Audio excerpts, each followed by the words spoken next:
Good evening, good evening, good evening. Yo, welcome back. Sorry, I'm still laughing because Chris just walked us around. You know what I mean? That's dope. I love yeah the setup. I figured you would. Yeah, welcome. No doubt, no doubt. You gotta give Look, some context, bro.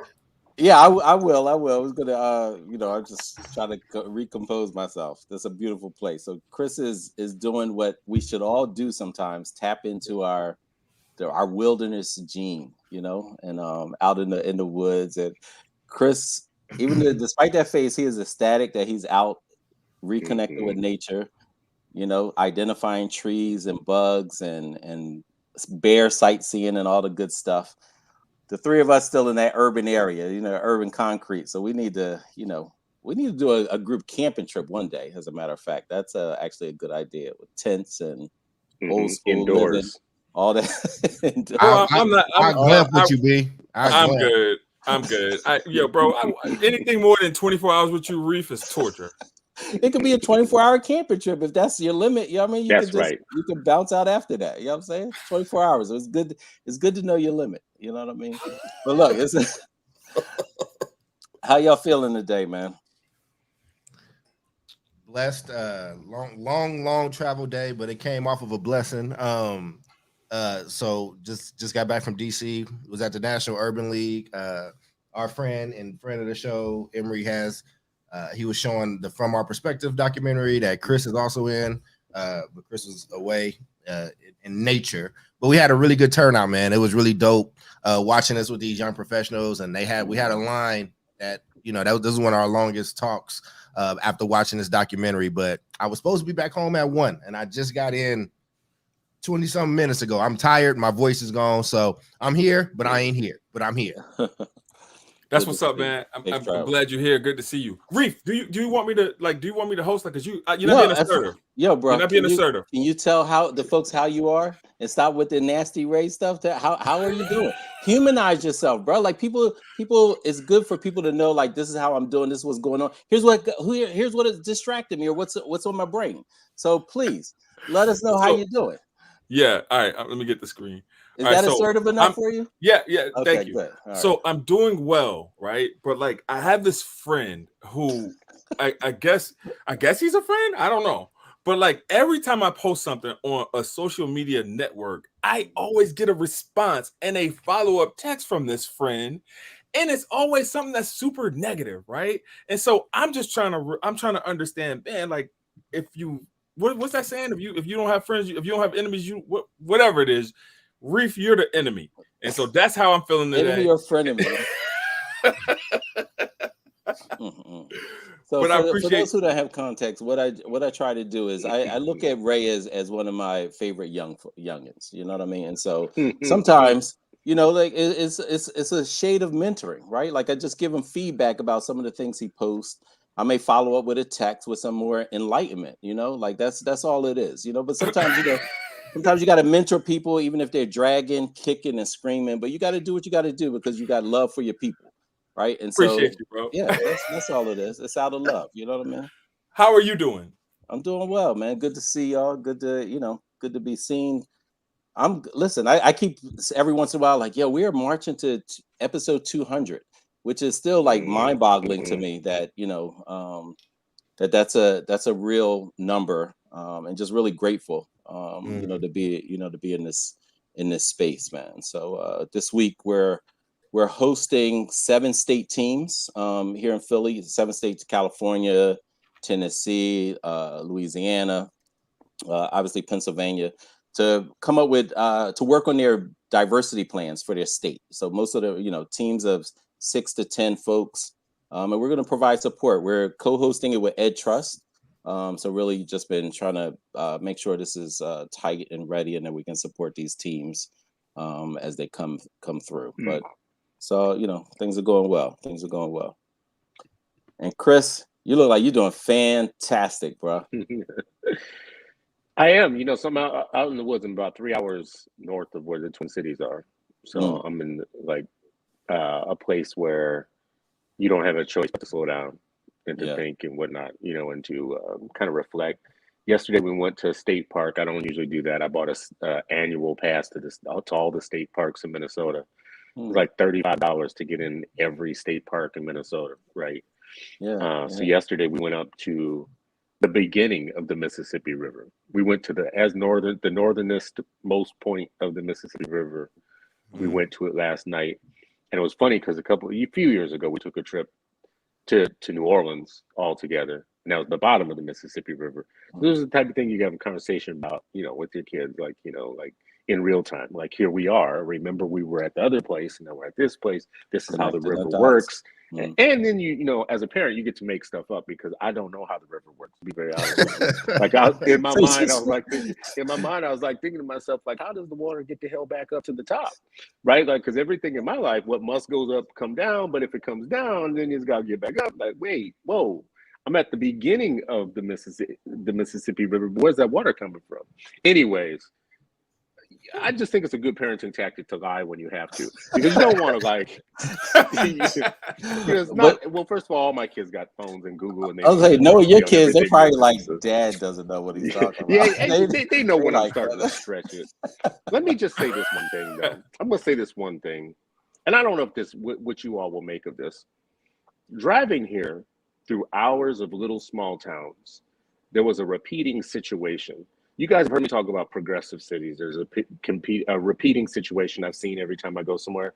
New condos, gentrifying areas. The black part of town looks very identifiable, and the white part of town has all this, new stuff, bike lanes and all that stuff. But driving through, like, the Midwest and driving to where we are now, what I noticed, we went through a lot of small towns, lots of pride of ownership in these little houses. Every lawn manicured, damn near, a truck in every driveway, damn near, not wealthy at all, not kind of wealthy, not anything like it. As a matter of fact, whole communities that aren't really above the median average, income or whatnot, but they look like something. And in the middle of all of them, there's a beautiful little school. Like, we went to a place today that is bigger, called Detroit Lakes, Minnesota. And it's like a lot of places. You got one little school in the middle, and it's super well appointed. I mean, looks clean and looks pristine in the middle of the city. You're not trying to bring these folks any type of choices or options or opportunity. They got their little school, their middle school, their bigger school. They got their football. They've been together since kindergarten all the way through 12th grade through these 3 schools. They know their teachers. And they're right in the middle of these little, not very wealthy cities that have almost idyllic levels of, like, care and upkeep. Anyways, I just wanted to share that because it was so clear in my head seeing this. We talk about education as if all of education is New York, Chicago, and LA, and it's not.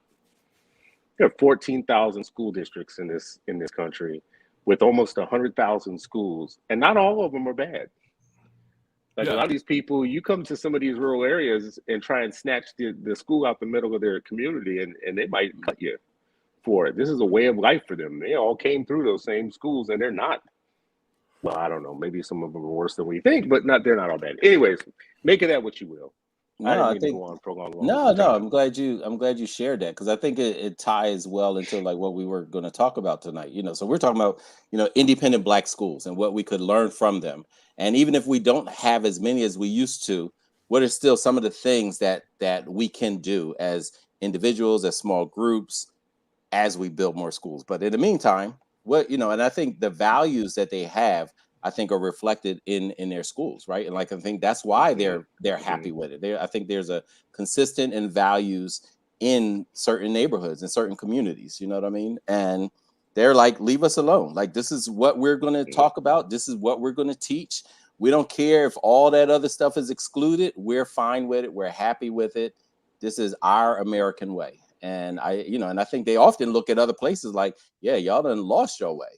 And folks that do that and like really create cocoons for their communities, that reminds me of, like, what independent Black schools did. I don't know if anybody else have reactions to what Chris said, but that was my first reaction.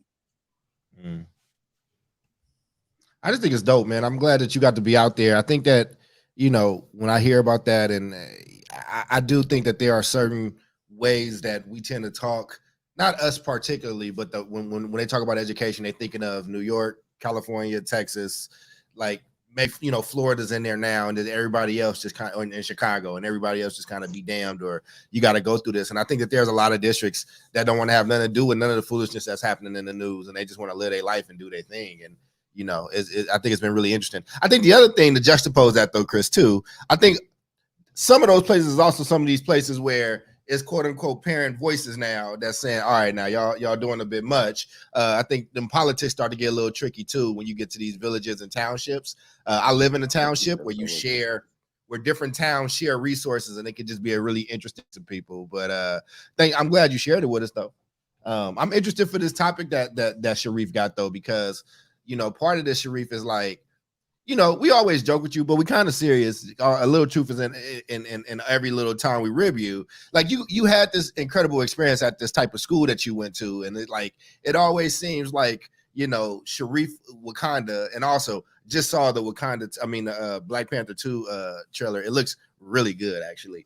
But I'm really interested because I like what you said, right? Like I'm in it, by the way, on the people that can't get that. Go ahead, Chris. He in that, Joe. No, I'm in it. I just wanted people to know that. Oh, you in it? Yeah, I got a guest role. Oh, okay. Don't blink. Wait, Time out. This ain't random, because like I know I get called out a lot when I do and say random shit. Like I got people looking at me like wanting to fight me and shit. Like this ain't random. Like really? Well, I was asking about Sharif's school. So it bled into Sharif school, Wakanda. Chris has a cameo. You know what I mean? Appearance. But I mean, but tell me about those schools. Oh, go ahead, Ray. I think you're about to say the same thing I was saying. Go ahead.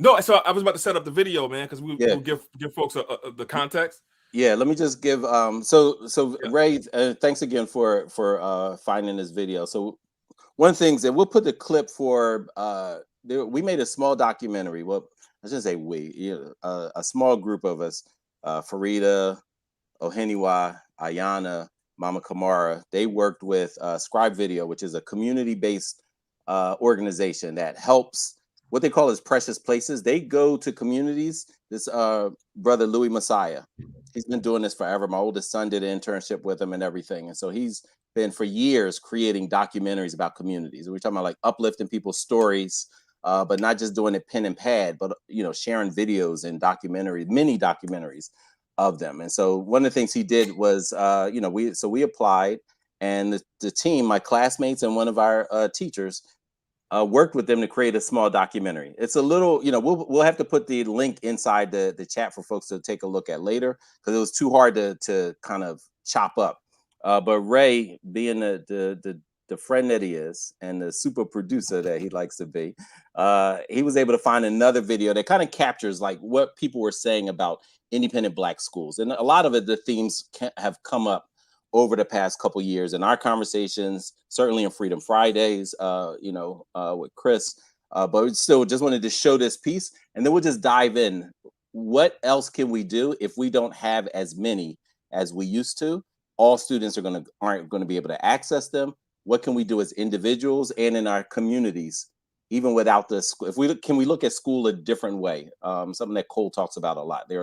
Learning happens everywhere. Chris talks about you can't stop a kid from learning. So how do we take some of these principles, and what are specific things that we can do in our neighborhoods, in our homes, in our faith-based institutions to recreate independent schools, even if it's not brick and mortar? So Ray, can you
Thanks, Ray. Appreciate that. And so I just want to dive into like, what are, things that, and all of this is like consistent with what we've been saying even before we started this show, things that we were engaging with, things we were writing about, things we were talking, things that we were doing, actually, in our, in our personal, professional, and many times blended lives across both of those, but I think the thing that stuck out, that continues to stick out for me in that space is one, centering Black youth, right? Like actually having high expectations for them, having love for them, and recognizing that my future is directly connected to your success. And I think anytime there's our students are in spaces, whether school or otherwise, where the adults do not look at their own future as connected to the success of their child, it's going to be problematic. Like you can't win that way. You can't succeed that way. When we talked about survival of our people can't survive that way if the people who are leading them, teaching them, have holding their resources, but not looking at their success as tied to that linkage, that connection, that that need for each other comes out differently in these type of spaces, whether it's a school or whether it's otherwise. So that was like the first thing that like just really blasted at me, and I was like, yeah, that's that is also what I've just seen, in classrooms, in schools around the country. Yeah, I think one of the things that resonated for me, just regards to the show, is that Black independent schools is not something that's new, right? So like in doing my research for the show, I'm sitting and I'm looking at New York. There's Black independent schools in New York, and I dropped it in the chat for folks that are listening. Man, this thing started in 1704. I'm like, wow. So like for hundreds, for centuries, like Black folks have like cared about education. And so now there's this current narrative like, oh, Black people don't care about their kids. Like we've always cared about our kids, always, right? And theirs too. Yeah, facts. Some of them were forced to care for them, but Yeah. Chris, what were your thoughts? I mean, we care about ours. We've cared for theirs. Yeah, there's a distinction between the two. And one was voluntary, one was involuntary. I think this is just important. So one thing that I always talk about, the means of education, like reclaiming the intellectual development of our own kids. It's very hard to do that in total if you don't own the means of education. In some other theories, you talk about the means of production. In this, I'm talking about the means of education. If you don't own it yourself, you don't own the educative process. You don't own the intellectual development of your children. And if you're a marginalized group in anywhere in the world, and you haven't yet thought about how you build your own means of education for your children, then you really haven't thought about liberation yet. And the problem with that is it's not rocket science. You do need to start schools.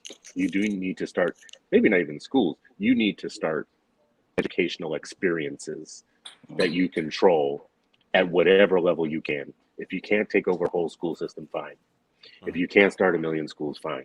If all you can do is start an after school program or before school program or a Saturday school or whatever, but you do have to start somewhere, like reclaiming that process, that part of the process.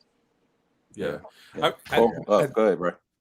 I think when you think about charter schools, right? Like charter schools were supposed to be that for the Black community, right? In some respects. I know, Chris, you always talk about Minnesota, the Afrocentric charter schools that were there, that were performing well, that were shut down, right?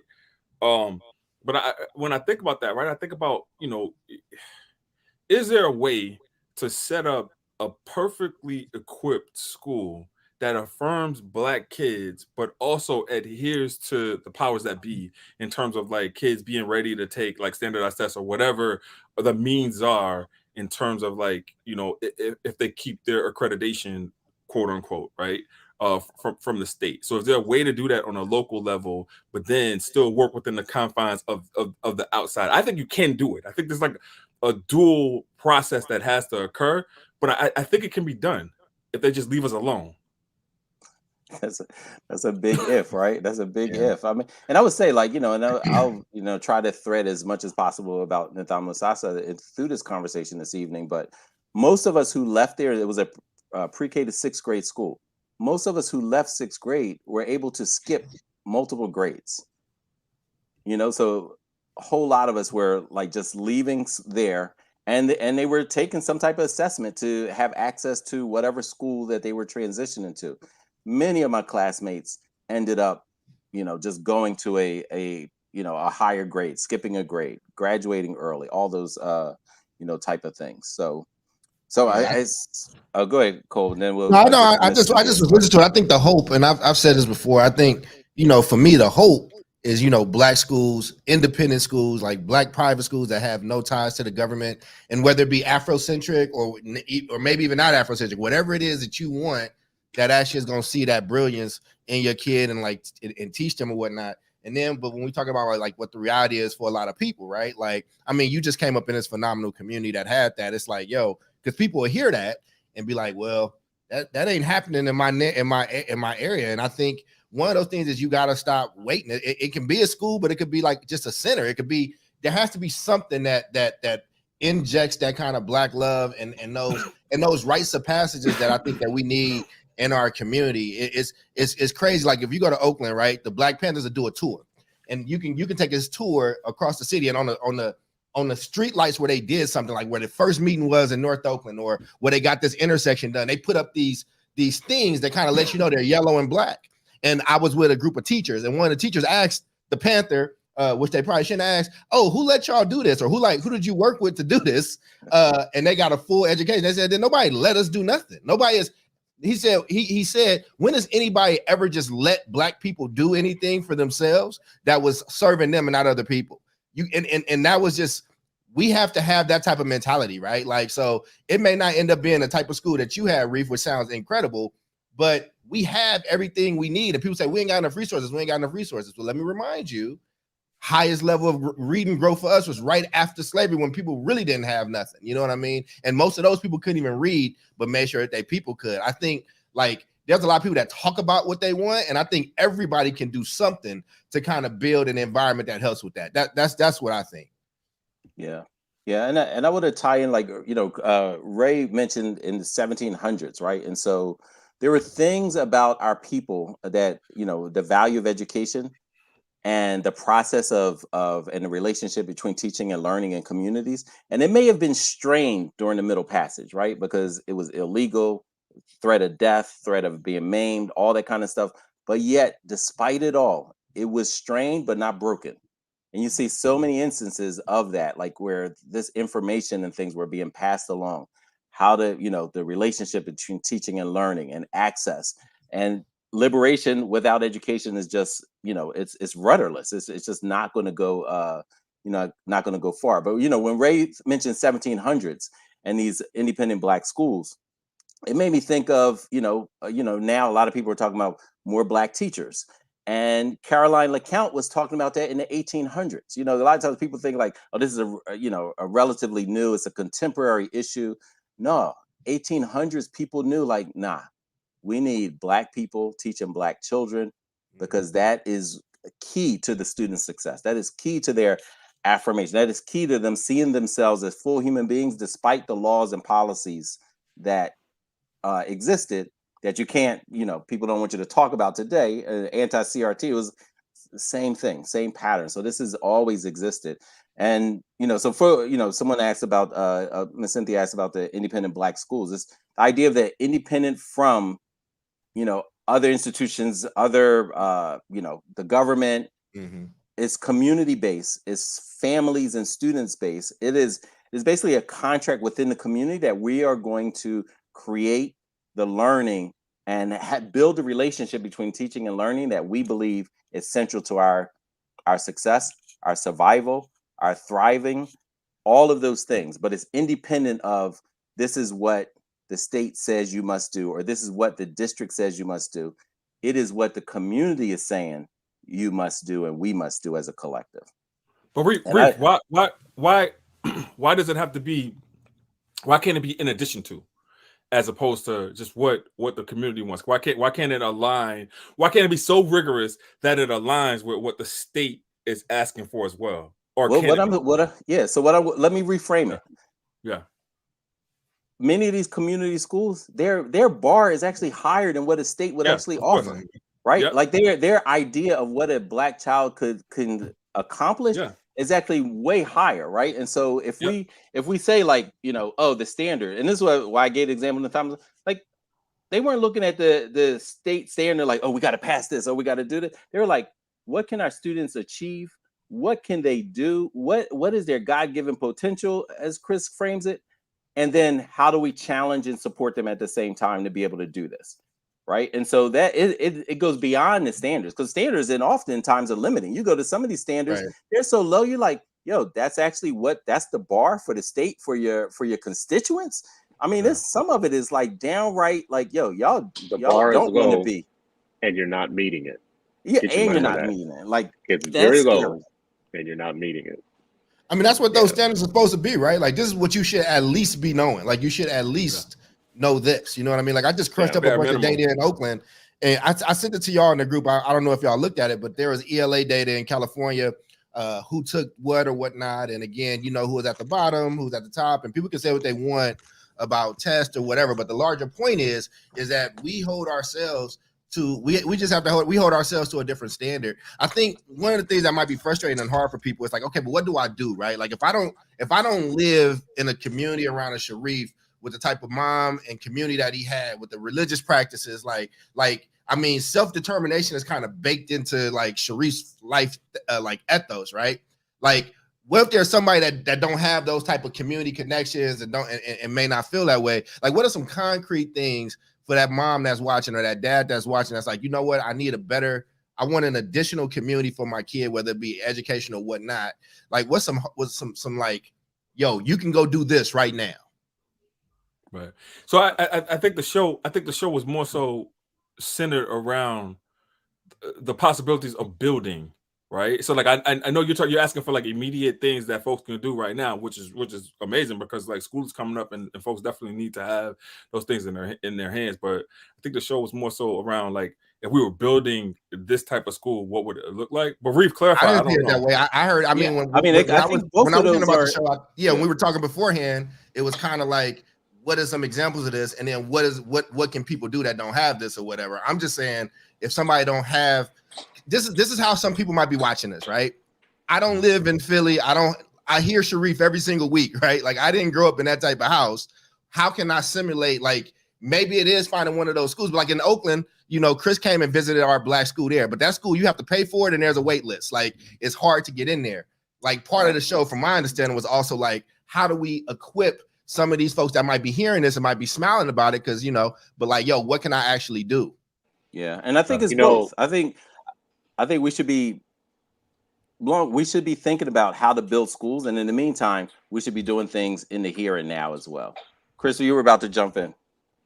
I was just going to say that I think that this tension is going to come up again between what I call the Monday problem for a teacher and a student. What do I do next Monday?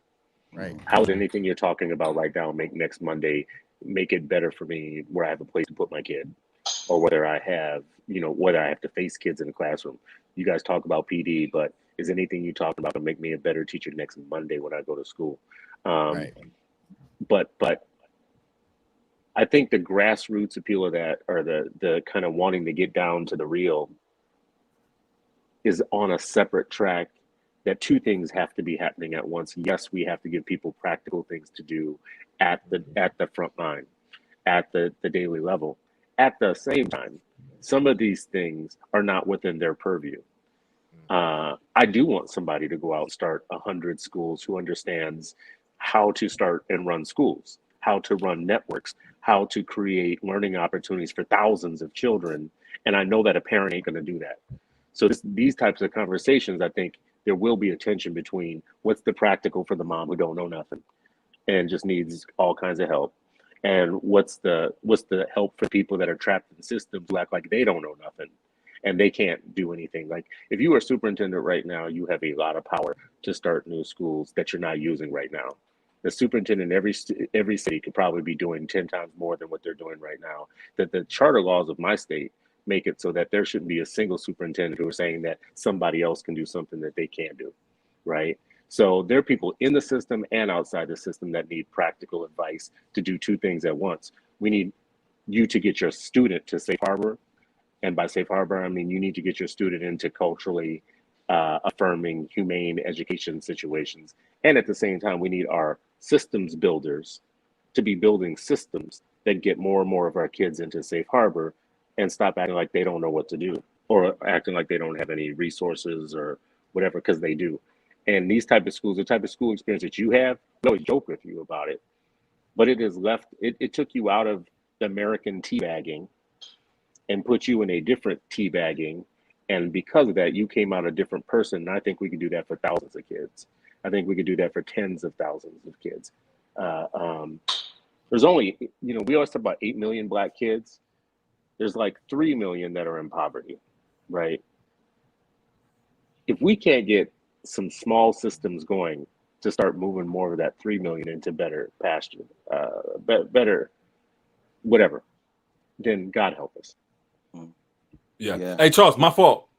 Because like I was looking at it from the perspective of, I was looking at it through the lens You of, fine? of We just what, having a conversation. You good? I was looking at it through the lens of what I do, and not necessarily looking at it through the lens of what you do. And my apologies. No, I'm good. It's fine. We just having a conversation.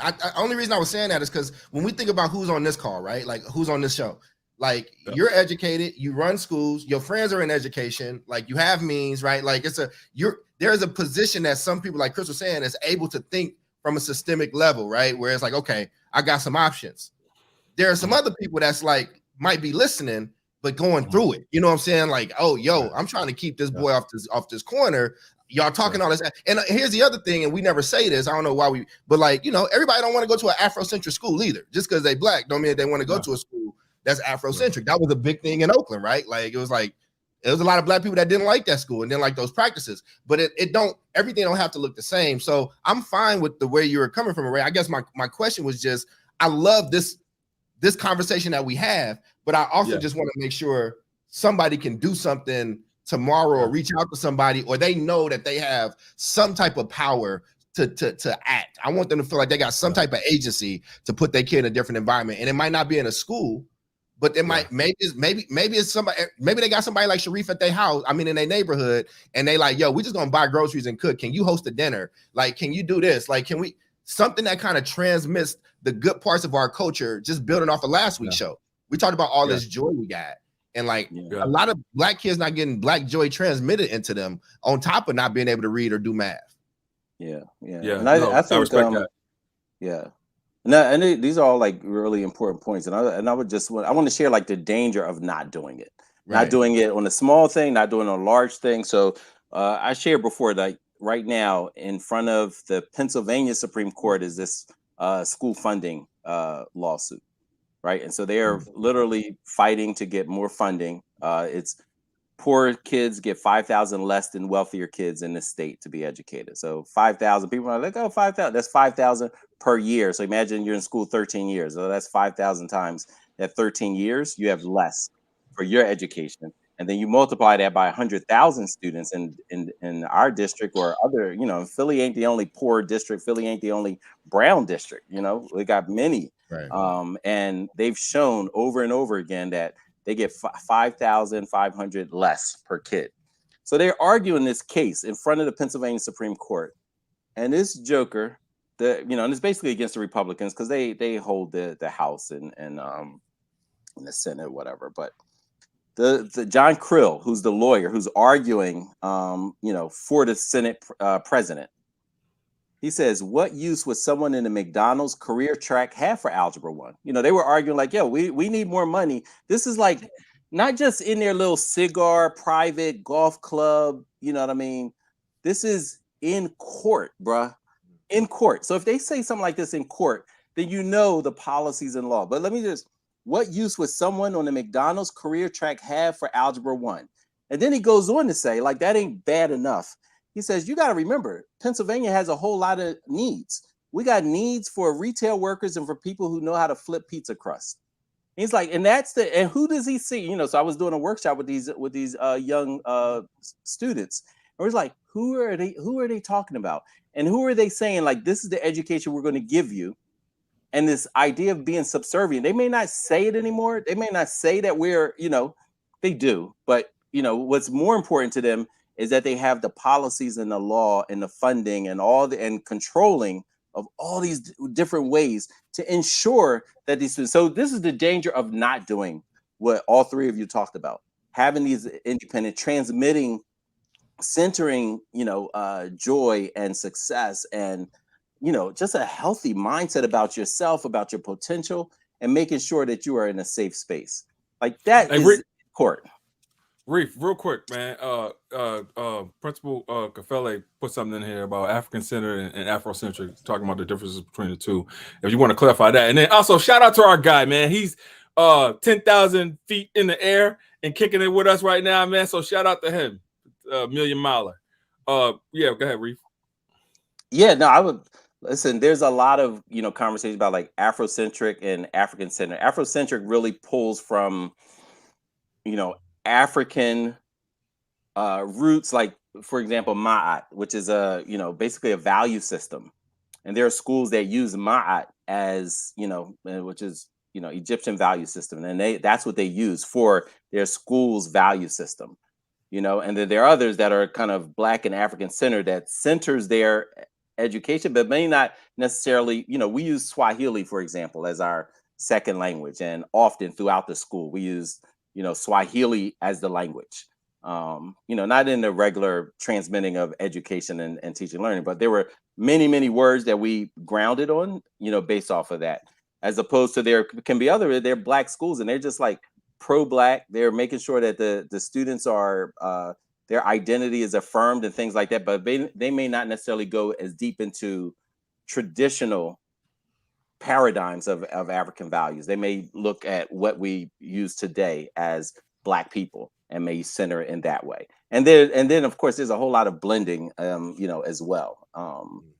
So for example, in our school, I don't know if traditionalists would call it Afrocentric, even though it was African centered, because what they said was the traditional African way is fantastic, but we want our students to be able to operate in the here and now and be able to use their Blackness right now, today, in these contexts. And we don't want them to be disconnected, right? And that's why I would share, like, our classrooms were named after African liberation movements, Frelimo, SWAPO, MPLA.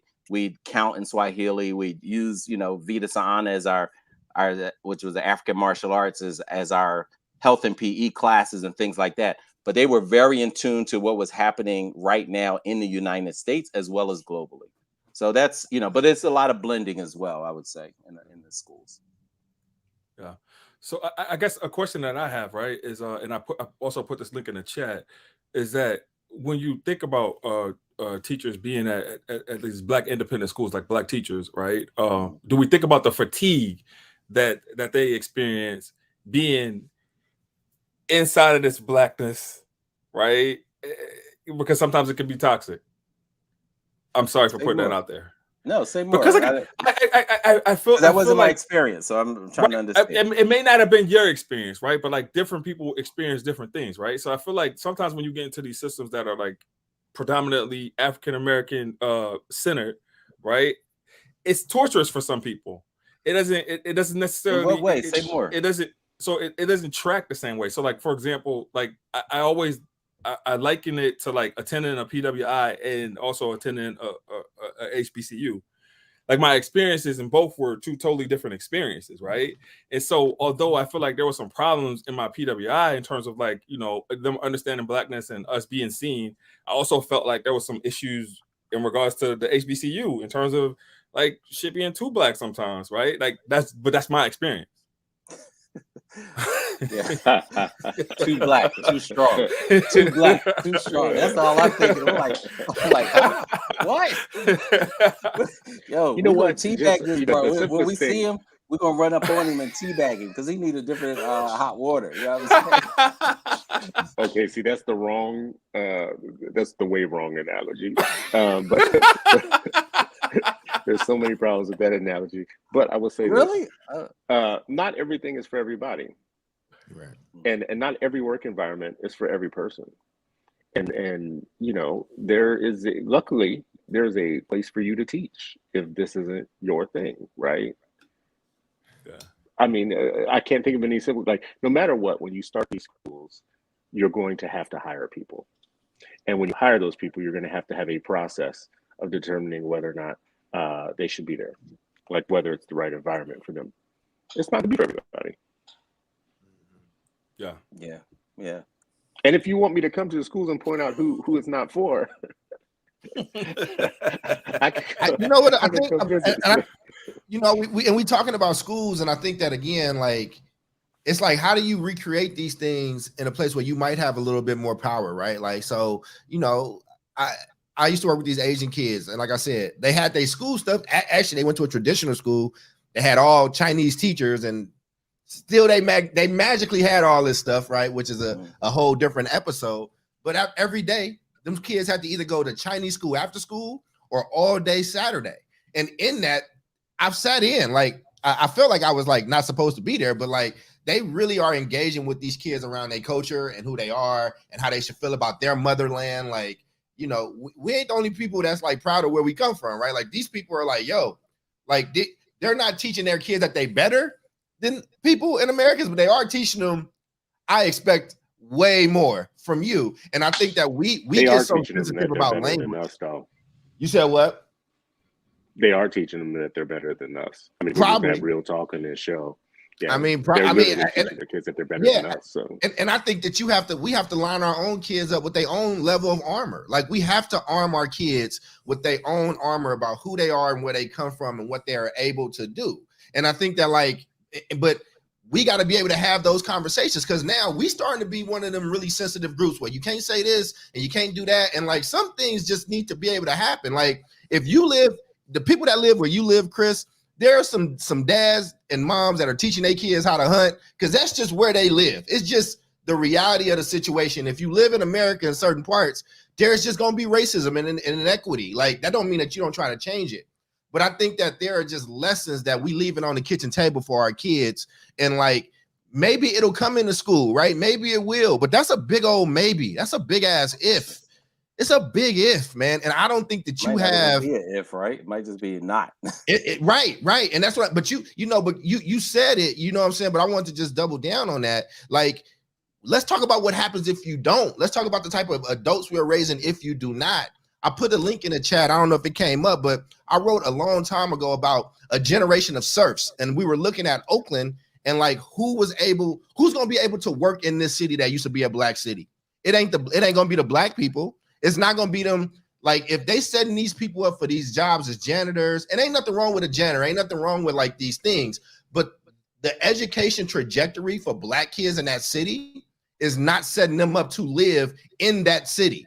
And I think that if we don't have that type of conversation, and if you're not aware of that, just because you don't know don't mean you're not going to be a victim of it. Oh yeah, if you don't know, it's likely the chances of you being a victim is going to increase exponentially. You know, they banking on you not knowing. Yeah, I mean, I think, and I agree. Like I think people underestimate what they can actually do. You know, I think that's one thing. You know, regardless, there's so many people that underestimate.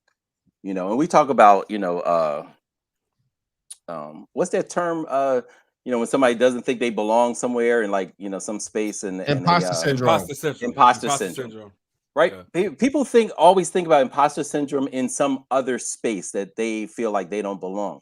I think we have imposter syndrome right here in our own communities where people feel like I don't have the power. I can't. I shouldn't. And it's just like, no, like, don't have that. Like, you know, I used to think it was only like, oh, you're in this school, you're in this PWI, you're in this new job and and you don't see, and you're like, oh, I'm nervous, right? Like, but no, how many people could probably do just lean a little bit more and then adding that pressure with someone else, right? And then just adding, if all we do, if every barbershop made a commitment to like, hey, when the children are here, like their brains it's everywhere's a learning environment. And they say, you know what, this is going to be a learning environment, right? And we see it. We see the barbershop with books, right? We see them saying mentorship, you know, we see that, but it's just like, you know what, suppose we turn the fire up a little bit more, a lot more, but let's start off with a little bit more, right? And when I think about like my mom, for example, she was fussing at the local masjid because she was like, you know, we're doing all this stuff for adults. What are we doing for children? And she pushed them and challenged them to start a pre-K school, a pre-K program within this masjid. I bring this up because I posted the other day I was sitting in between two sisters, two Muslim women, my mother's age. They were my mother's friends and colleagues. They're both educators. They're both teachers. One of them was my science teacher in this pre-K program. I've never forgotten her.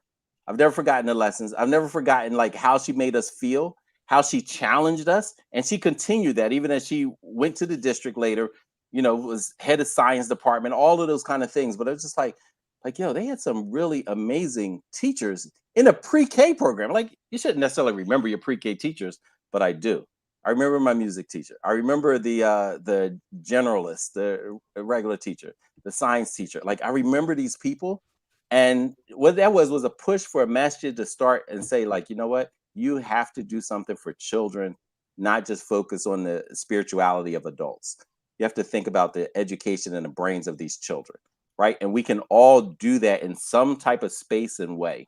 And I think the second piece is we need a counterculture. We talked about this on Friday, Chris. This counter space where if we know and recognize that all the media, everything that's being pumped into kids, forget the conscious and forget the things that they are like conscious of, but they're unconscious of who they are and where they belong in society.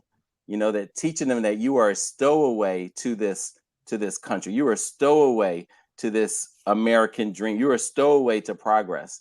And there's nothing, if we're not actively countering that, then we're in a heap of problems, right? We're in a heap of problems. We can't just say, oh yeah, this is happening and not go all in to counter it. You're muted. Yeah. No, he's talking to somebody else. He's talking to somebody else. He's not talking to us.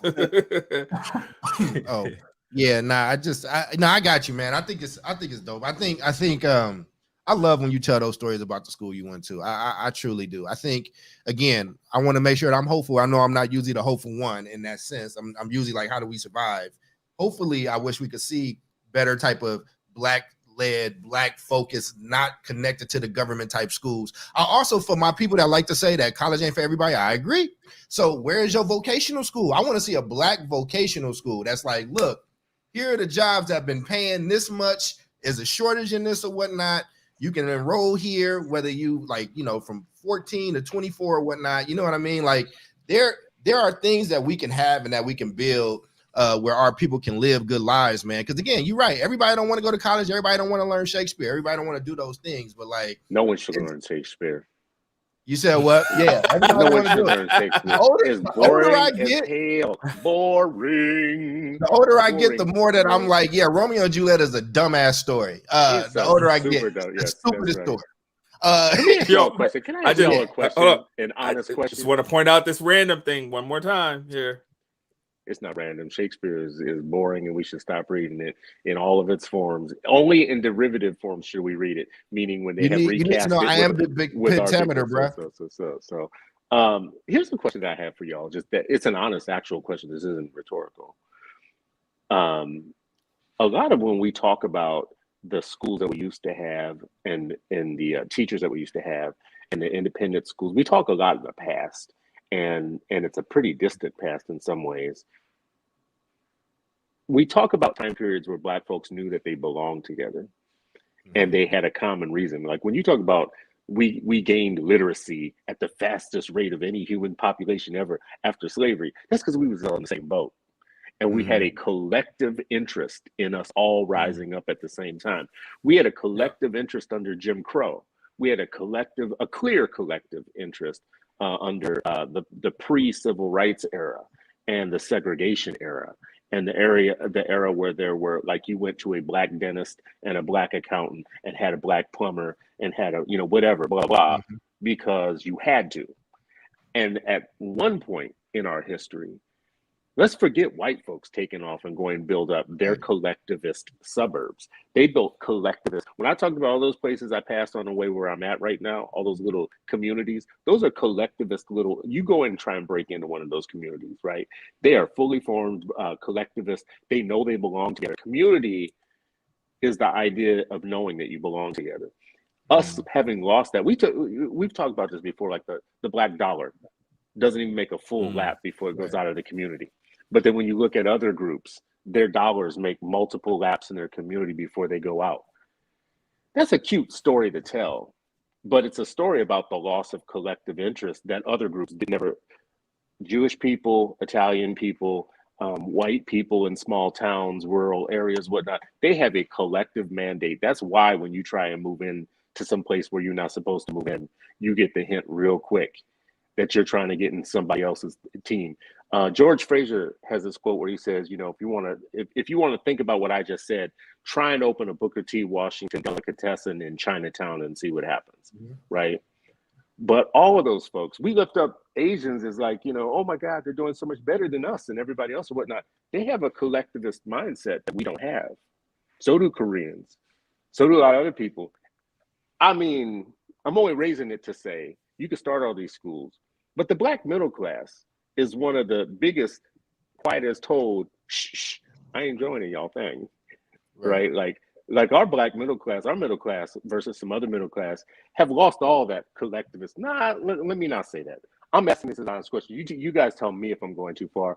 I really believe it would be a hard sell to get Black people to feel like they have a collective interest across class lines again, like they had in the times where Black schools made a lot of sense. Too far. Yeah. No, I think for who said too far? You're like, tell me if it's too far. Too far. No, I think, you know, I actually think that is not. I think one, other groups have not had the type of pressure and you know, like systems built against them. Theirs was more episodic and not as deeply entrenched or as long as the Black experience here in America, right? And I think we see that with other groups. We see that with recent immigrants or generational immigrants. Like it's a very different, uniquely you know, oppressive experience, the Black experience in America. So I think that has a lot of pressure you know, added to it that, you know, dissipates a lot of the unification that other groups may get to a little bit easier. I think the second component of that is just what you're saying is like, yes, you have to still go. We still have to get beyond that. Like we still have to move forward. Yes, this is happening, and to truth, that was happening. And how do we collective work and responsibility and collective accountability, right? Like we still have to. I feel like that second part might be a little bit of a dream. That sounds good in books that get written in when we talk, but the MC Breed, I got to get mine and you got to get yours is the anthem of how people actually act. There's what people say and what they study and what they write, and then there was what they actually do. What they actually do. And what they actually do is once they get a little bit of money, once they got a certain kind of job within a certain tax bracket, they make changes. Driving a certain kind of car, driving a certain kind of. Which no one can fault them for, though. Yeah, but you can't fault them for it. Like I mean, people work their whole life to try and get better and get more, and to like have something better out of life, and not have their lawnmowers get stolen out the garage and shit. You know, like there's a lot of stuff that like people, you know, you get old for that. Like you just want you want your lawnmower to be the same place, and you don't want Debo breaking in your house, taking your lawnmower and your bike, right? But at the same time, that's a bad attitude. Never broke in nobody's house. You said what? Oh, yeah. Look, this is what I'm gonna say. I'm gonna say that. Well, two things. I would say one. I do think there are more people who are countering that in a way. And yes, you mentioned poverty. You know, being able to live overseas and being, you know, visiting a lot of different countries. You know, impoverished people may do things, but it's not just you know. That transcends a whole lot of spaces, right? You know, that transcends a whole lot of places. So even sometimes we look at this I remember back in the day, and this is random. This is for Ray. This is for random. Oh, Ray. good. There was This was a movie, and I think it was called Once Upon a Time in America. It was talking about like the Jewish ghetto and the impoverished, and they were wilding out, right? Like they were straight up wilding out, right? And you could see some of the same stories in any place that's impoverished, where people are forced together, and there are layers and layers of policies and law and police and things like that. And it adds this pressure and it adds this thing. So yes, I'm acknowledging that, but it's not just here. This is worldwide, right? And then secondly, I think some of those pressures have always existed, and I agree with you. Whether it was, the Talented 10th in the early 1900s, it was very similar. I've shared this story before. Up South, which is a book written by I think Matthew Countryman.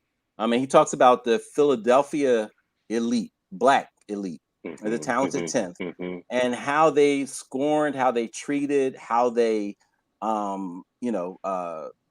disparaged people who look like them, but who were coming up through the Great Migration, right? And they were like, oh no, like who are these folks? Send them back where they came from. All so bad so that they they took over the NAACP when there were some more radical elements that were trying to use the NAACP to really change the lives of all Black folks. They were like, oh no, we need to shut this down and start over and all kind of things. So I do agree with you. Like that has happened, that continues to happen. And I think there are a lot of folks who would, if there was I just think everybody has to do what they can where they are. And yes, there were going to be some people who are like, that's true. I'm not part of it. But I think there's so many who would be interested. I love your reality though, Sharif. I truly love like hearing when you talk about how you grew up and what you did. But I gotta be honest, right? I didn't grow up like that. I didn't, and again, like I hate that term talented 10th because most of them Negroes don't rock with you. You know what I'm saying? Like they don't like it's what I'm saying. And I'm just not a collectivist. Like I think it's idealistic. Du Bois said about them. Yeah, I think it's just idealistic. I think you built the community around you that you got. Like you find your 5 or 6 or whatever. You find whoever willing to go, and then you just kind of got to rock out. Like like growing up, you know how everybody talks about the middle class, the middle class, the middle class. Well, I didn't grow up middle class. I grew up poor. And then you were like, oh, a Black person come, and then they saying the same thing about middle class. It's like, oh yeah, bro. Like they done left you behind. Like again, I'm not trying to be negative. I'm just trying to deal with the realities in which that I came and how I move. If I'm going to wait for a revolution for Black people to all be together and be on the same boat, though, you will die. You will just die. It's just time will just pass you by. You gonna have real long hair and fingernails. I would die from that thought though. I think if you waiting before you start doing anything for that to happen, because here's the thing. I don't think anybody is saying wait. I think we're saying I don't think it's wrong to want it. I don't think it's wrong to want it, right? And I want to be very clear because that's why I start off with what I said. I love listening to these stories, but I also feel like I'm listening to a Marvel comic as well. Like, because I've never seen this shit. Like, this is not what I grew up in that larger scale. It's always been cut up, right? It's like this little group at the boys club or this little group at my church, right? You know what I mean? Like it's never been the full joint. You know what I mean? So I think so Reef, I want you to keep telling those stories and I want you to keep having that hope. Yeah, but I know there's a contingent of people that are also like, I can't wait. Like if you can't wait, if you can't afford to wait no more, if you live in a certain circumstance where, listen, I love my community. I picked this community on purpose, but I also ain't dumb. I also know the shit I got to have in my house and what I got to be ready to do because shit is real out here. You know what I mean? And I think I just be wanting to have those conversations as well sometimes. You know what I mean? Where do you get the weight? I don't. I'll tell you. We're actually saying do something now. We're saying like do something right now. But you're saying to do it as a collective, right? A collective can be 2 people.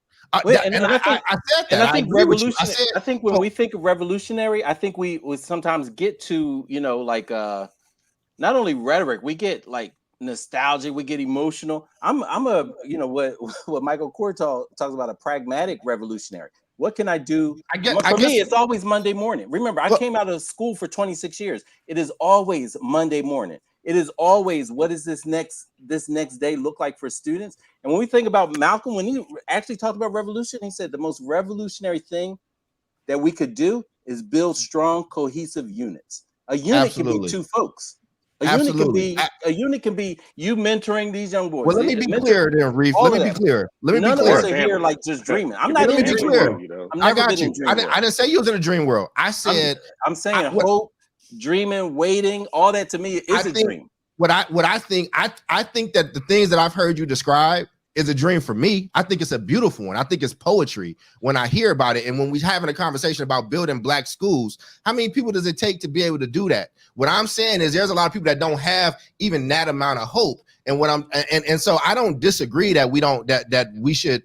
I feel like we should go. We should do what we got to do. But sometimes people will chide me because they're like, you're not waiting on nobody, or you're not trying to bring people in. And it's like, I've tried to bring people in, right? So, but sometimes you got to go survive, and sometimes you got to do what you need to do. I don't think that runs counter to any of your principles, Sharif, and I want to be clear on that. But I do think there's a contingent of people that might be listening that are also listening to these stories that you have, and that hasn't been their relationship. That hasn't been their relationship to community either. You had a very, very rich community in like spirit and love. 100%. And everybody don't have that, is what I'm saying.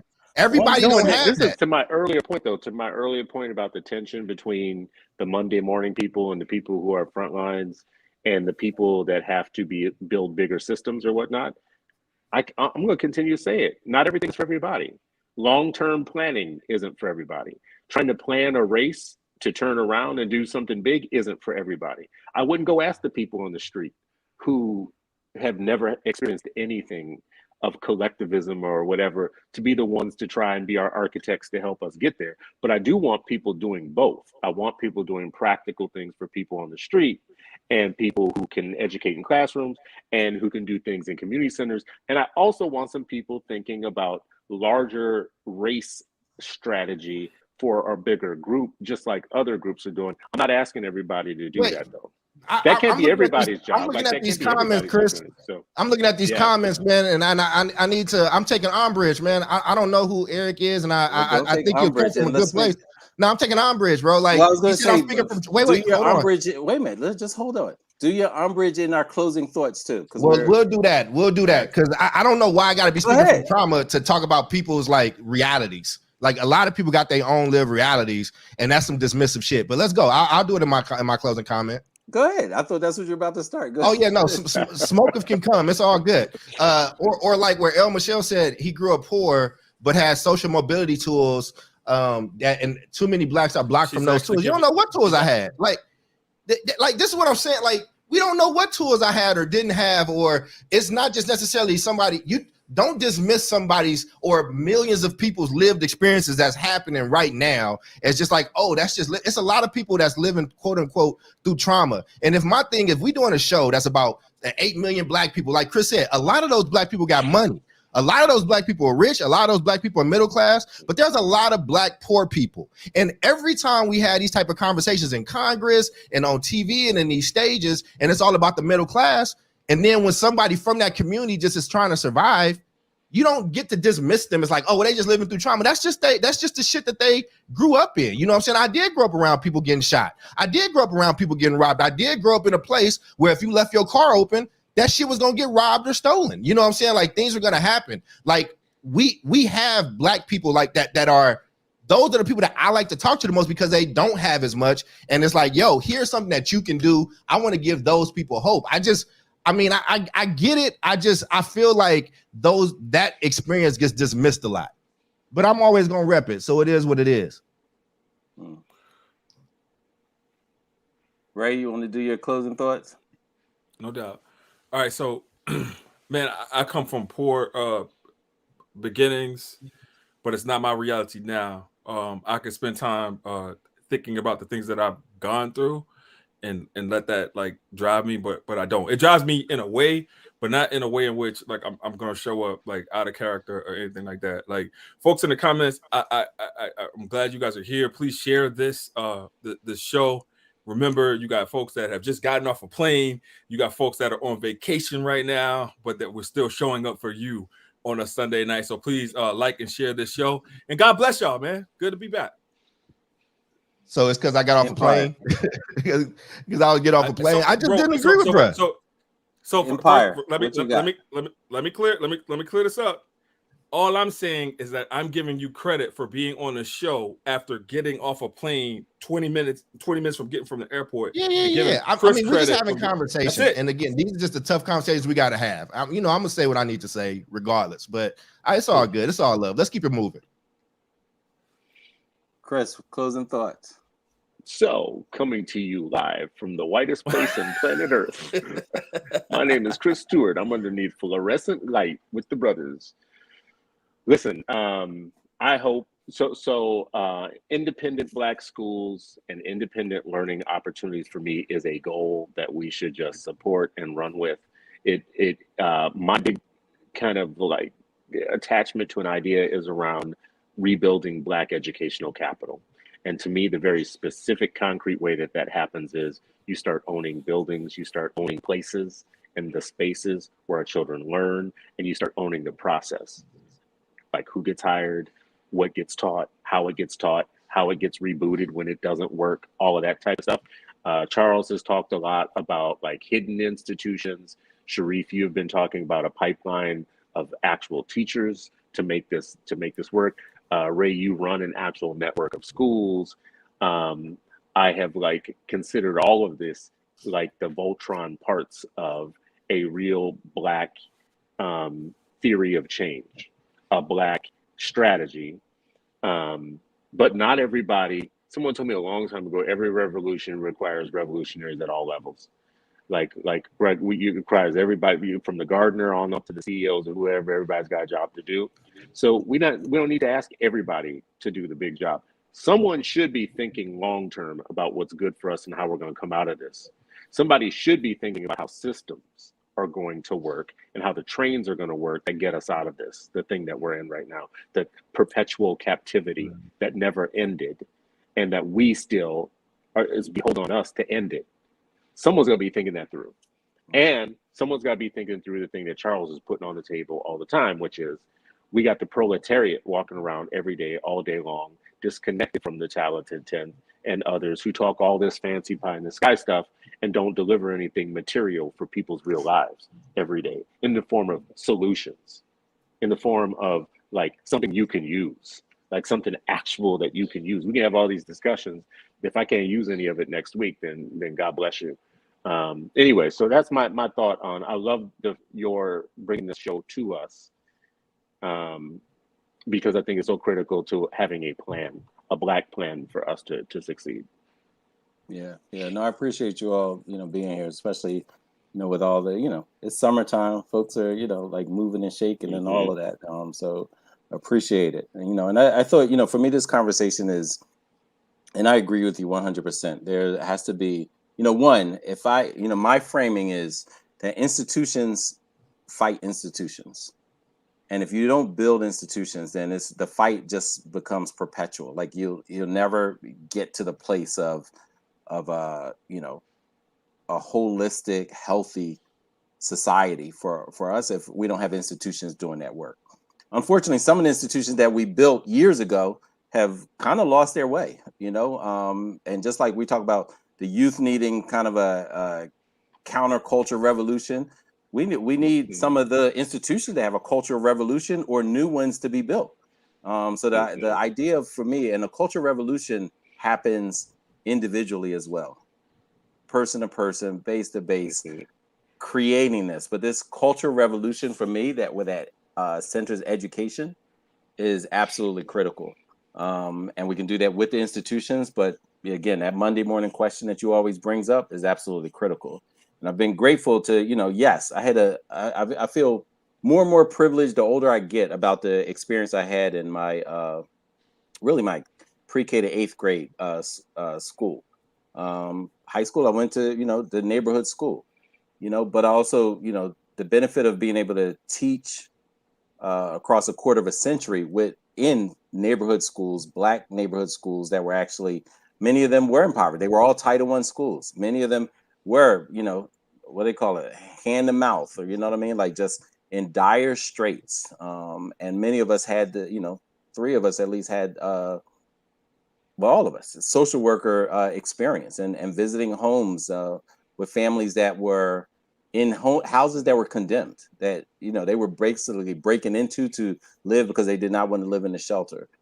And understanding, hearing them and remembering their words about what they wanted for the children is ultimately what for me this is all about. And that can be done individually and institutionally at the same time. But how they envisioned the future for their children, they wanted something. They wanted something powerful and stronger, and they were looking for other folks in the community to support them. And I think that's our role, that's our job.